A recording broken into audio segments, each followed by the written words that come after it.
Terça-feira, 12 de maio, o ano é 2026. Vamos aos destaques do AF1, primeira edição. Levantamento nacional aponta o Maranhão como o estado brasileiro que mais avançou em gestão pública nos últimos anos. Exposição em balsas movimenta o sul do estado e reforça o peso do Maranhão no agronegócio. A névoa que surpreendeu São Luís veio junto com outro alerta. Maio ainda deve ser de muita chuva. Você vai ver ainda, Projeto Maranhense usa um jogo de videogame para ensinar estudantes a descobrir fake news. O AF1 está só começando. Para você, uma boa tarde.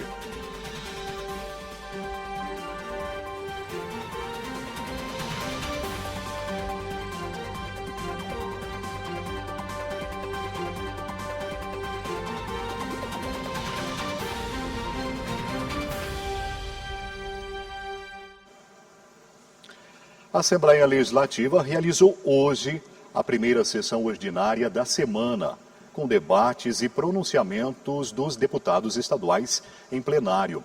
A repórter Stephanie Souza acompanhou tudo e apresenta agora um resumo dos principais temas discutidos e dos assuntos que movimentaram os trabalhos parlamentares.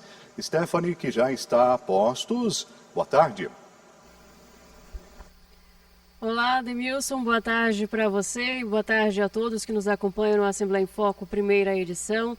Exatamente, hoje, terça-feira, foi iniciada as sessões plenárias aqui no Parlamento, no plenário na Gibeaico, e hoje, um pouquinho mais cedo, já foi realizada a primeira sessão plenária da semana. Algumas medidas provisórias foram aprovadas e muitos projetos de lei também foram aprovados e agora seguem para ser sancionados pelo governo do estado.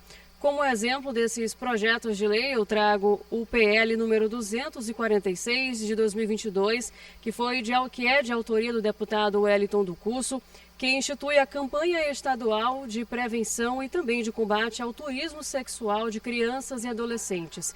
Destaco ainda o PL número 106 de 2024, que institui o Dia M, o Dia Estadual de Combate aos Crimes Virtuais contra a Mulher, e ainda o PL número 194 de 2025, que trata da implantação de um preparatório estadual de negócios para mulheres empreendedoras. Esses dois últimos projetos de lei são de autoria da deputada Daniela. E esses são alguns dos projetos de lei que foram aprovados aqui no plenário na sessão de hoje e vão seguir para ser sancionados pelo governador.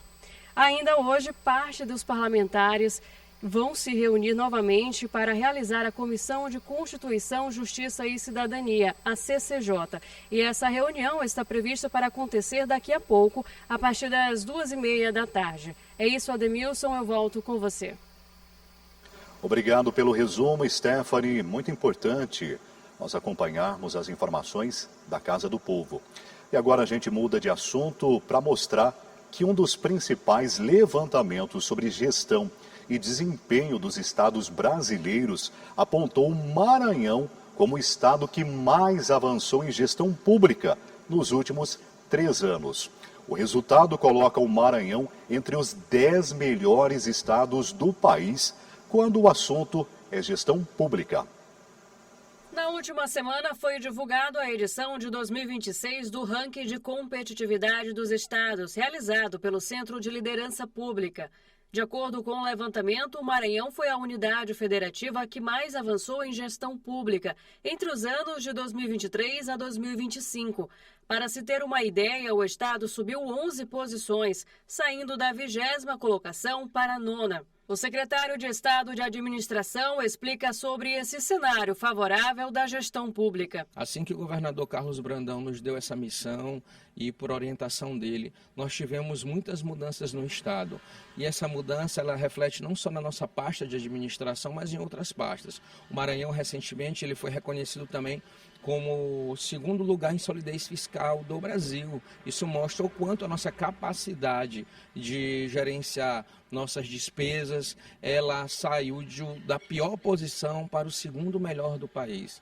Além disso, um ranking recente também nos trouxe materializou o nosso crescimento, que foi o que aconteceu em agosto de 2025, há uns 6, 7 meses atrás, que o Estado ganhou o prêmio do primeiro e único Estado do Brasil a bater todas as metas do governo federal em gestão de forma antecipada. Ainda sobre o levantamento, somente no indicador de solidez fiscal, o Maranhão em 3 anos subiu 12 posições do ranking e 4 colocações no critério eficiência da máquina pública. Segundo o secretário, o investimento em tecnologias e a transparência dos serviços também contribuíram. O nosso plano de transformação, ele vai desde as atividades diárias, como por exemplo, o governador, ele implantou um sistema eletrônico, o melhor do Brasil, chamado SEI, sistema gratuito do governo federal, e tirou o papel da mesa dos servidores. Isso reverbera de maneira positiva em várias vertentes, como por exemplo, na eficiência, na economia do papel, na transparência, que é outro indicador que o Maranhão é referência. Então hoje o Maranhão ele é considerado um estado selo diamante em transparência, o que significa que nós estamos na vanguarda ali, como reconhecendo a transparência como uma importante ferramenta pública de prestação de contas e de acompanhamento das nossas atividades. Com o objetivo de manter o crescente avanço, o Poder Executivo continua adotando algumas medidas, como ampliar o uso da tecnologia. Hoje, o nosso desafio, como a gente já explicou, além de ter sido destaque o Maranhão, com essas iniciativas do governador em gestão, em solidez fiscal, agora a gente vem trazer o serviço digital como uma importante estratégia de levar o serviço de maneira mais facilitada ao cidadão. Outro ponto para ampliar os serviços digitais e aprimorar a conexão no estado é o projeto de instalação de um cabo submarino. Então isso é outro divisor de águas estruturante que, assim como transformou o nosso estado vizinho do Ceará, está transformando o estado do Maranhão e vai transformar mais ainda, trazendo grandes avanços e, como o governador sempre nos fala, a importância da geração do emprego, da renda e da mudança na vida das pessoas. A gente continua falando de notícia boa porque Balsas cedia um dos maiores encontros do agronegócio das regiões Norte e Nordeste. A AgroBalsas 2026 reúne produtores, investidores, pesquisadores e representantes do setor num evento que vem movimentando negócios, tecnologia e inovação no campo. Quem traz mais informações atualizadas para a gente é o repórter Joelson Braga. Boa tarde, Joelson. Olá, boa tarde a você, boa tarde a todos que nos assistem. A AgroBalsas já se consolidou como motor do desenvolvimento do setor agrícola no estado. Ontem foi realizada a abertura da 22ª edição da feira e o sul do Maranhão virou vitrine do agronegócio e da agricultura familiar. E na abertura já deu para notar a importância da feira. Estandes lotados, máquinas de última geração sendo expostas e também negócios já sendo fechados neste primeiro dia de feira. E apesar de ser referência nacional em tecnologia e inovação no campo, este ano a AgroBalsas está trazendo um detalhe, a modernidade conversando com o saber tradicional. E pela primeira vez o tema é voltado para esse saber. O tema da feira é Raízes que Transformam. Com um olhar na sustentabilidade, agricultores familiares e valorização dos povos originários, pela primeira vez a feira terá 11 tribos participando deste grande evento. E você sabe, quando o pequeno produtor, o agricultor familiar e os povos originários têm espaço, a cadeia produtiva se fortalece e, por consequência, toda a economia do estado sai ganhando. Joelson Braga para a TV Assembleia. Obrigado pelas informações, Joelson. Desmatamento ilegal, invasão de áreas protegidas e garimpo clandestino estão na mira de uma nova operação lançada aqui no Maranhão. A ação faz parte de uma força-tarefa nacional e reforça o combate aos crimes ambientais na chamada Amazônia Legal. O Maranhão passa a integrar uma grande força-tarefa nacional de combate aos crimes ambientais e ao crime organizado na Amazônia Legal. A Operação AMAS foi lançada pela Secretaria de Estado da Segurança Pública, com atuação integrada nas forças estaduais e federais, em áreas consideradas estratégicas para o enfrentamento de atividades criminosas ligadas ao desmatamento ilegal, invasão de áreas de preservação e garimpo clandestino. Essa operação é do Ministério da Justiça, em parceria com os estados. Então, o estado do Maranhão, ele sempre participa de operações como essa, porque ela age diretamente no combate aos crime organizado e os crimes ambientais. Então, estão aqui todas as forças de segurança trabalhando de forma integrada. Polícia Civil, Polícia Militar, Corpo de Bombeiro, Perícia Oficial, CTA, Força Estadual, as forças federais, Secretaria do Meio Ambiente, exatamente para atuar naquilo que mais está incomodando, que é a questão do crime ambiental.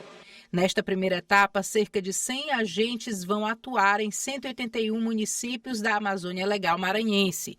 A operação reúne Polícia Federal, Polícia Rodoviária Federal, Polícia Militar, Polícia Civil, Corpo de Bombeiros, Centro Tático Aéreo, Perícia Oficial, FEISP, além de órgãos ambientais estaduais e federais. As equipes vão cumprir mandados de prisão, busca e apreensão, além de intensificar ações de fiscalização e monitoramento em regiões de interesse operacional.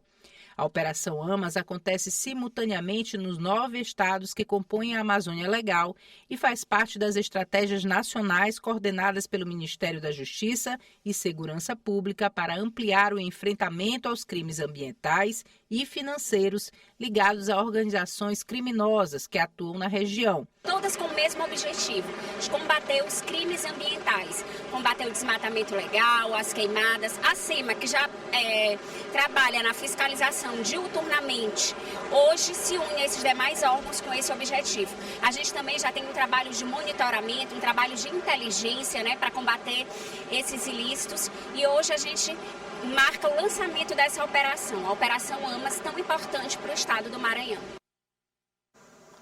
No próximo bloco, você vai ver o que explica a névoa que chamou a atenção em São Luís e porque o alerta para a chuva continua em maio. E ainda tem um projeto maranhense que transforma o videogame numa ferramenta para ensinar estudantes a combater fake news. O F1 volta já já, não sai daí.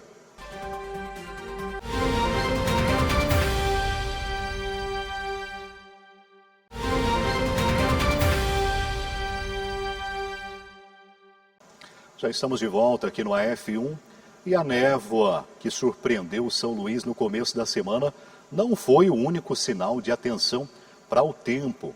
Além do nevoeiro, os especialistas alertam para um maio com muita chuva ainda pela frente, que vai exigir cuidado redobrado da população. O fenômeno surpreendeu moradores e mudou a paisagem da cidade. Nas redes sociais, muitos compartilhamentos de registros da névoa intensa. Segundo os meteorologistas, a combinação entre alta umidade do ar, madrugada mais fria e pouco vento favoreceu a formação do nevoeiro no início da semana.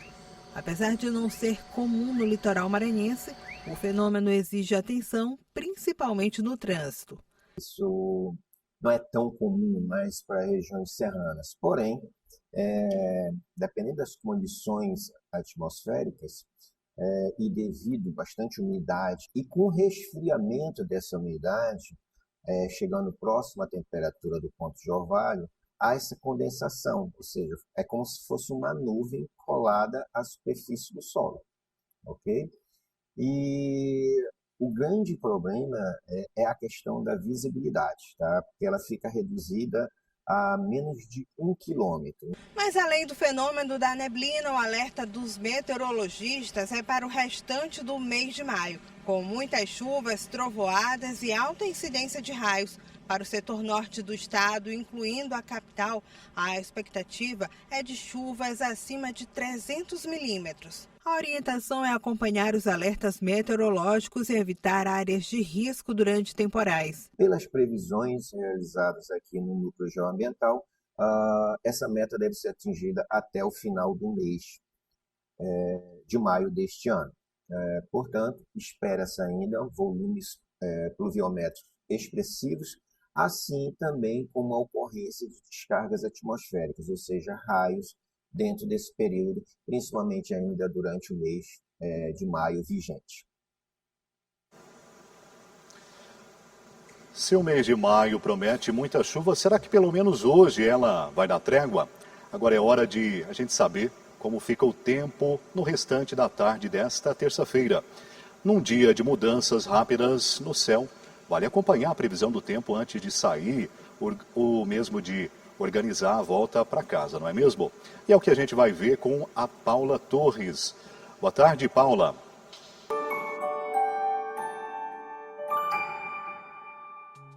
Oi, muito boa tarde para você e para todo mundo que está acompanhando a F1. E olha, depois daquela manhã de muita neblina aqui na Grande São Luís, o tempo segue bastante instável em várias regiões do Maranhão. Inclusive, o INMET emitiu alertas amarelo e laranja para mais de 180 cidades maranhenses. E o alerta é justamente para chuva forte, ventania e possibilidade de descargas elétricas. Então, vale o cuidado, evitar áreas alagadas, atenção no trânsito e nada de procurar abrigo debaixo de árvores durante a chuva. Aqui em São Luís, a tarde segue abafada, com sol entre muitas nuvens e pancadas de chuva previstas, principalmente no fim do dia. As temperaturas variam entre 22 e 29 graus. Agora no sul do Maranhão, em Riachão, o cenário é um pouco diferente. O calor aparece com mais intensidade e a máxima chega aos 34 graus. Mas mesmo com o tempo mais aberto, ainda há previsão de pancadas de chuva rápidas durante a tarde. E agora a gente vai até a Baixada Maranhense, em Matinha. Por lá o clima continua úmido e com possibilidade de chuva em vários períodos do dia. As temperaturas ficam bem parecidas com as da capital, entre 23 e 30 graus. Uma ótima tarde para você e amanhã a gente volta com mais informações da previsão do tempo.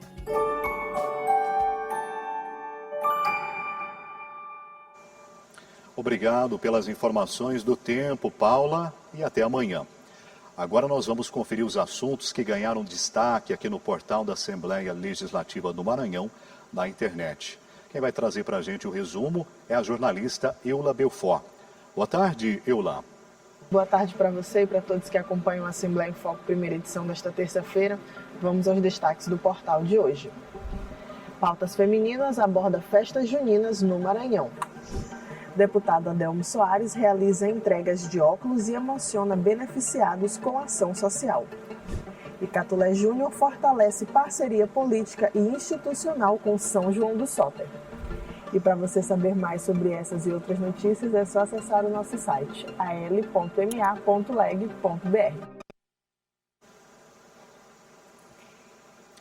Obrigado pelas informações, Eula, pela atualização do que está publicado lá no portal da Assembleia.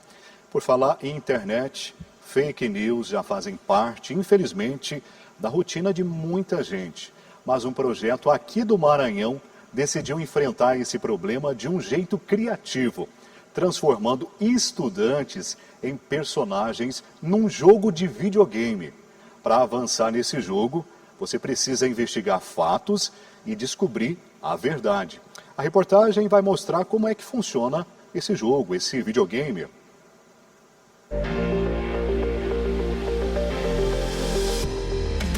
Aprender a diferenciar o que é verdade e o que é mentira virou quase uma missão. Foi exatamente a ideia que essa turma levou para o universo dos games. O projeto maranhense Caçadores de Verdades transforma estudantes em investigadores digitais dentro da cidade fictícia de Fuxicópolis. A missão é descobrir quem está por trás do desaparecimento de uma estátua. Mas, para resolver o caso, não basta acreditar na primeira versão dos fatos. É preciso ouvir e checar como um jornalista investigativo. Uma simulação dos desafios diários no ambiente virtual, com as chamadas fake news. Surgiu, por causa da nossa experiência já com audiovisual, com roteiro. A gente primeiro pensou essa ideia de maneira cinematográfica, Pensou nessa cidade de Fuxicópolis, nesse conflito de várias coisas que acontecem por causa das fake news. E depois a gente chegou à conclusão de que esse era um roteiro que poderia ser adaptado para game. E a partir daí, a gente começou a transformar esse projeto e correr atrás de parcerias, correr atrás de captar recurso. E a gente pensou que como o jogo seria voltado para jovens que iriam estar voltando aí, pela primeira vez, pensamos que o desenvolvimento também poderia ser feito feito com jovens de universidades, com grupos de universidades, e aí foi assim que a gente chegou à Liga de Games aqui da UNDB. Eles nos apresentaram uma proposta e aí nós firmamos contratos, pensamos prazos, pensamos todas as fases, né? E o desenvolvimento é só uma das fases do projeto. Agora a gente está em uma fase crucial, que é o teste e a distribuição, né? A ideia é usar uma linguagem que aproxima da nova geração para mostrar que informação também exige responsabilidade, seja no jogo ou na vida real. Compartilhar sem checar pode trazer consequências. Matias e João Pedro estão no 5º período de Engenharia de Software. São um dos integrantes da Liga de Desenvolvimento de Games de uma universidade particular, responsável pela parceria no projeto. Eles saíram do convencional para que o game não fosse só entretenimento, e sim aprendizado. Então a gente entra no papel do Patamansa, né, que é o investigador, que é o protagonista do jogo. Ele vai ir atrás das provas até que ache uma verdadeira. Aí no final ele tem tanto o caderno da verdade disponível, que no caso desse caderno vai ficar todos os depoimentos, todas as provas, que é um controle geral, que foi encontrado durante o jogo. Só quando ele finalizar, ele achar que está correto, ele vai ao painel da verdade, né, ele vai até o jornal. Que aí sim ele vai fazer a escolha do culpado, né, com quem, como e onde, e com isso ele vai publicar o jornal. Nessa publicação, a gente tem que tomar cuidado, porque se ele for informação falsa, ele não acertar, vai ter um peso, porque ele é meio que combater a fake news, só que ele fez uma fake news. Então, se ele fazer uma fake news, né, ele errar, ele vai perder ponto e vai dar errado, né, não vai dar certo. Então, ele tem que realmente ter um peso atrás, né, não pode só escolher aleatoriamente. Desde o começo do curso, eu e o Matias, a gente já fazia alguns projetos pequenos, eu já trabalhei em uns projetos um pouco maiores do que Matias antes, mas nada tão grande assim, e com certeza foi definitivamente uma das oportunidades que eu recebi. Eu fiquei bem nervoso no começo também, porque prazos, entregas, mas no final tá dando tudo certo e eu estou bem animado com essa oportunidade. O projeto Caçadores de Verdades terá várias fases, passando por aperfeiçoamento, mas já pode ser acessado de forma gratuita. Vai disponibilizar a versão para a escola para poder testar, né? Os alunos poderem testar o jogo. Então vai estar disponível tanto para o computador quanto para o mobile, totalmente de graça. E vai ser uma versão muito simples, né? Não precisa baixar. Tu pode ir no navegador, na internet e pronto, tá jogando. É muito simples. Como que a fake news, né, por detalhes, ela consegue enganar a gente. Então o jogador ele é convidado a isso, né, a fazer esse processo de checagem, a julgar e a pensar não só por aquilo que está imediato, pelas aparências ou porque aquilo é muito urgente, né, para que ele tenha um pensamento crítico. Então o jogo tem nos dado mais do que a gente esperava. A primeira recepção com os alunos foi maravilhosa. Os alunos deram muitos depoimentos de vivência a partir de consequências que eles já viveram, a partir de fake news, fizeram muitas perguntas sobre o jogo e a gente está muito animado aí para os próximos passos.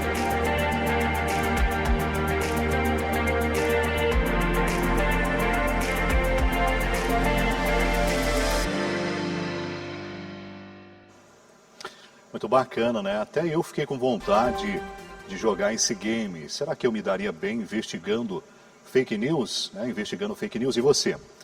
O F1 vai ficando por aqui, mas você pode rever as reportagens de hoje, como essa desse projeto e outros conteúdos também aqui na TV Assembleia Legislativa do Maranhão, lá no nosso canal no YouTube. E às 6 da tarde tem mais informação, uma Assembleia em Foco, segunda edição, apresentação brilhante de Eli Coelho. Obrigado pela sua companhia. Até mais e uma excelente tarde para você.